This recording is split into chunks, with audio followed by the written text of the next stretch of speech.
It's just a big hostile mob spawner at this point. Like, ugh. Hello, hello, I'm Widestride, and welcome to yet another nerdy corner of the internet. Deary me, this has taken about 5 or 10 times as long as it should have. But hey, that's how it goes when, life happens and there are circumstances and... Anywho, the first build for this potentially to be series is finished finally. The general idea is that since I am an archaeologist, sadly not currently by trade, I will attempt to recreate some archaeological structures in Minecraft as accurately as the in-game environment allows me, with the main emphasis on scale, materials, and shape. Considering the in-game limitations and representations of real-world materials, the resulting build might end up quite different from the original, looks-wise. So, since I didn't know what build to start off with, I thought let's just pick something that starts with A, and it landed on the Acropolis, where the Parthenon is. Let's be real, I'm not going to build a whole Acropolis, holy shit. So I picked the Parthenon. It's a rectangle and some pillars, how hard could it be? Well, put me in a barrel and shoot me into space, it was well complicated enough. If I wasn't a Scandinavian prehistorian and actually knew anything about classical archaeology, maybe I would have kept in mind that A, the Parthenon is really quite big, especially for a stubborn ball of spite like me, who will only play Minecraft in survival mode, and B, while geometrically pleasing and all that, the Parthenon was of course not built using the metric system. That was first introduced in France in the late 1700s. The Parthenon was built almost 2,500 years ago. So things get weird when you try to translate a structure like that into an environment based on blocks meant to represent 1 meter cubes. The Parthenon was also purposely built with pretty much no actually straight lines or right angles, but I found this to be less of an issue than expected. Let's just say that I had to bend the rules a few times, maybe break them once or twice, but hey, while I go into this with the intention of recreating any structure to the absolute best of my ability, this is still meant to be a fun thing to do in this silly block game that we all love. And hopefully I will get to introduce some lesser known creations in the near future. So let's go, shall we? So, first of all, I needed to find a fitting location. I wanted a Mediterranean feel with a terrain reminiscent of the surrounding of the real-life Acropolis. I stumbled upon this hilly savanna biome next to an ocean and decided it was fitting enough. Next, I checked the size and orientation of the Parthenon in order to locate a hill that would accommodate the build without having to spend half a lifetime on terraforming. I found one that was oblong in the direction I needed and got to leveling and extending to the dimensions required. The base of the Parthenon is 72.59 meters long in a roughly east-west direction and 33.935 meters wide. Thus, the building area had to be 73 by 34 blocks minimum, with some added area for a slightly more aesthetic surrounding. Moving on to materials. The Parthenon was built using mainly 2 types of rock. Its foundation is made from limestone, which is not available as a block in Minecraft. As a sedimentary rock, it could be made for sandstone or clay that are available, as both are sedimentary rocks with some similarities to limestone when it comes to composition, but that doesn't quite sit right. Deep slate and dripstone that were introduced in the latest update could also be argued for the same reason, but I finished the build in 1.16.5 before these were available. Then we have the temple itself, which is built out of marble, pentelic marble to be exact, which is also not available as a block in Minecraft. You do however tend to see marble represented using quartz blocks in Minecraft, as they bear a clear visual resemblance to the way marble looks and is used in real-life architecture. I mean, there's even fluting on the pillar blocks. However, while part of the composition of marble, actual pure quartz is quite different. Now, calcite could be a good representation of marble, as it is one of the primary minerals in the composition of it, but as with the deep slate and dripstone, it wasn't available during the building process. Since neither marble nor limestone exist as standalone blocks in Minecraft, but marble is formed from metamorphized limestone, it doesn't feel completely out of line to represent them with the same base block in-game. The block in question, which per definition would encompass them both, is the humble common stone. Is it completely, absolutely correct? No. But is it completely, absolutely wrong? Also no. Stone it is. I will, however, avoid the raw stone blocks as they essentially represent rough, unworked material, which is not present in the Parthenon. Before I started the actual building, I had to figure out some basic measurements and get an idea of how much material I'd need. My process went from outside in, which seems logical enough at first glance, but, well, you see what I mean later on. Starting off with the base, an outer row of pillars, and some simple maths that I managed to get wrong several times, I ended up with these measurements for the base area and column spacing. Since the base is constructed from cut and smoothed limestone, the closest equivalent for my build is smooth stone blocks and slabs. For the little stairs on the short ends, I used stone brick stairs, as there is no smooth stone version. Moving on, the outer line of pillars, or colonnade as it's called. When reading up on columns in ancient Greek architecture, there are three main styles or orders. Doric, that has a simple thingy at the top and no base. Ionic, which has a swirly top and stands on a base. And Corinthian, with a layered fancy top and, like the Ionic, standing on a base. The Parthenon is of the Doric order and thus has the simpler columns. Now, the order also affects other aspects of the architecture, like the entablature, which on the Parthenon would look something like this, and a slew of other things that mostly is just too much math and jargon for me at this point. So please keep in mind that what I've presented here is very simplified. But I'll put a resource or two in the description if you want to read or watch some more on it. Well, when translating the columns into Minecraft blocks, they ended up looking like this. Very exciting indeed. As you can see, the top is simple because there isn't really any way to do anything. Since there are 46 of these bad boys, 40 blocks apiece, these columns alone require 1,840 blocks. Thank the gods I'm building this thing out of stone.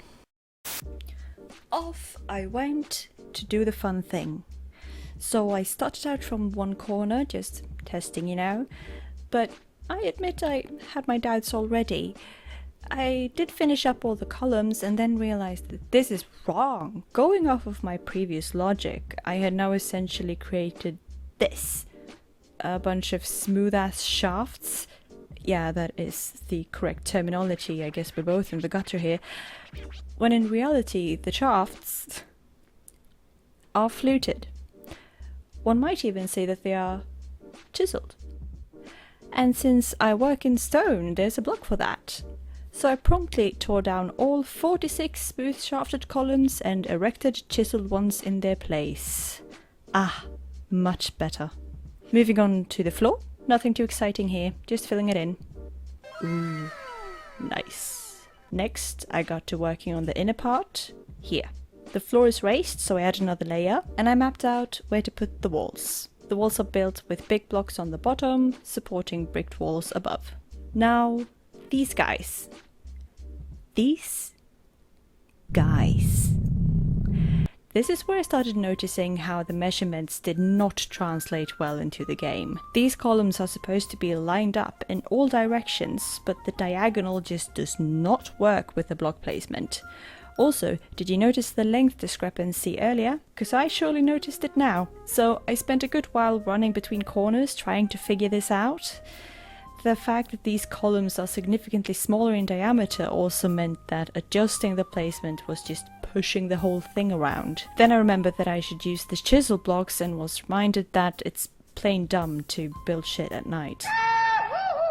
Annoyed, I moved on to these dudes, mapping them out. Got annoyed again, and left it for later. Then I started mapping out the columns in the eastern room. Don't ask me why I did it like this, I don't know at this point. Again, I had some trouble. I needed to place a column on the center line that was less than 2 by 2 blocks. Ideally, these shafts should only be 1 block thick. How was I supposed to do this? Why did I choose to recreate this stupid hunk of absolute horseshit? Solved it. Yeah, I know, it's bricks and not chisel stone, but it makes the placement of these columns perfect, and the shafts a more appropriate thickness. Yes, this video is still about archaeology. In fact, a lot of the university level studies involve reading about mankind's eternal fascination with death. Moving on, as this solved more problems than it created, I allowed the 1.5 block diameter for all columns inside the outer colonnade. As symmetry was apparently valued by the ancient Greeks, I did my best on that end. But I did have to remove 2 columns from the eastern room, since no block placement whatsoever could fit all of them with equal spacing unless I adjusted the dimensions of the whole building, and other things would be wrong instead. As stated earlier, translating a real-life building with complex measurements into a rather rigid game dimension, things will end up a little off.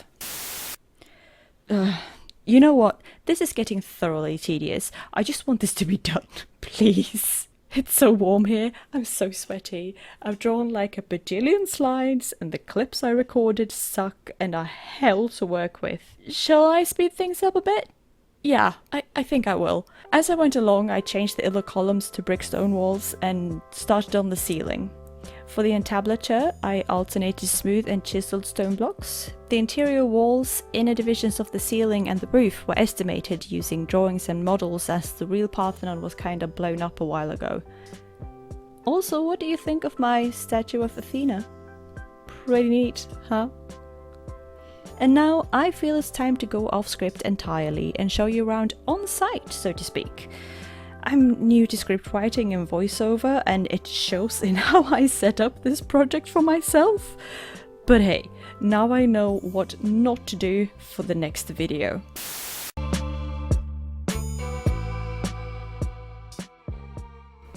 Nice fit, dude. I don't know how to do this. How do I do this? Okay. Whoa! Oh my god, that's so cool!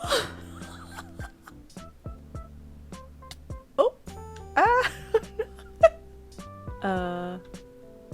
Okay, there we go. Wow! Oh, that's so cool.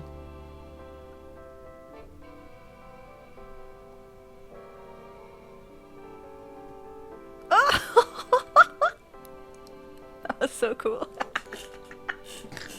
Wow, I'm just smiling so big right now. Oh my god, that's so cool. Let's go to the build.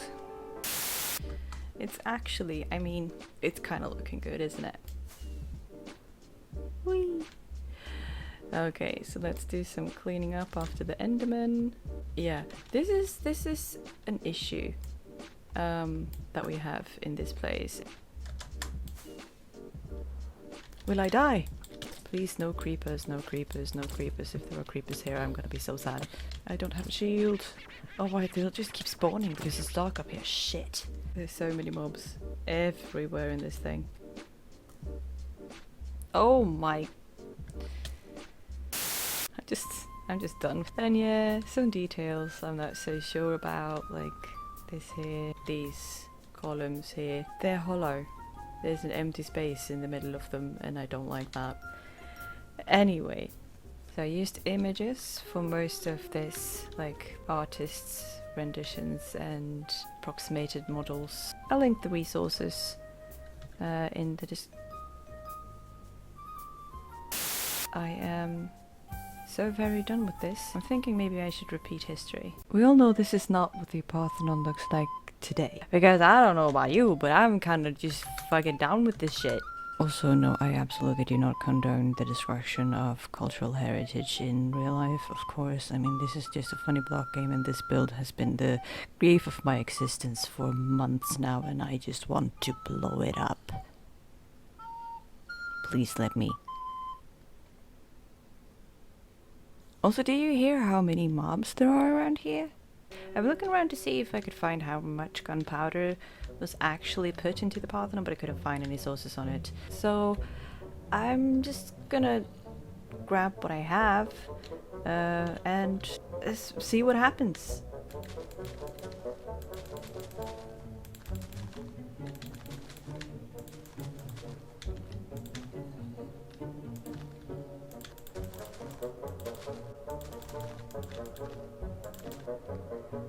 I think I need more. So did I make a whole new addition to my base to hide a creeper farm in order to get some more gunpowder, in order to get more TNT, in order to make a big explosion? Yes. Yes, I did. I mean, it's not the most efficient thing ever, but I got a few stacks now, so let's load it up and let's go blow some shit up. Okay, let's go.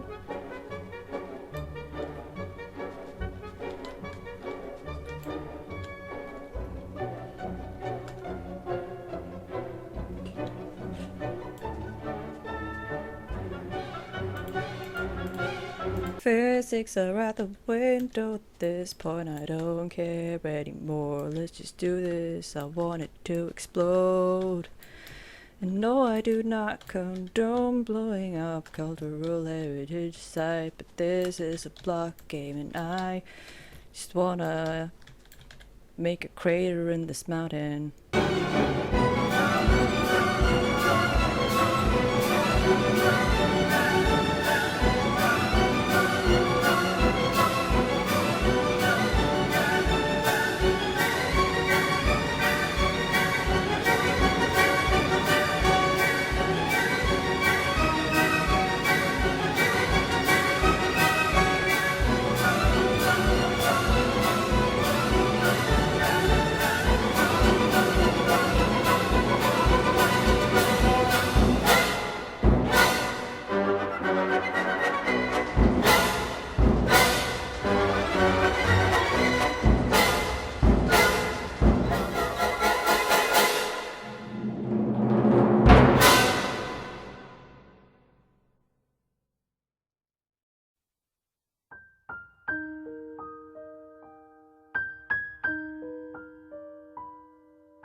Well, that was that. Many hours blown up.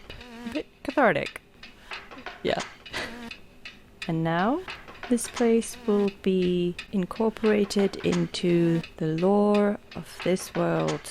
So yeah, if you're interested in that, check back in the future. Until then, bye!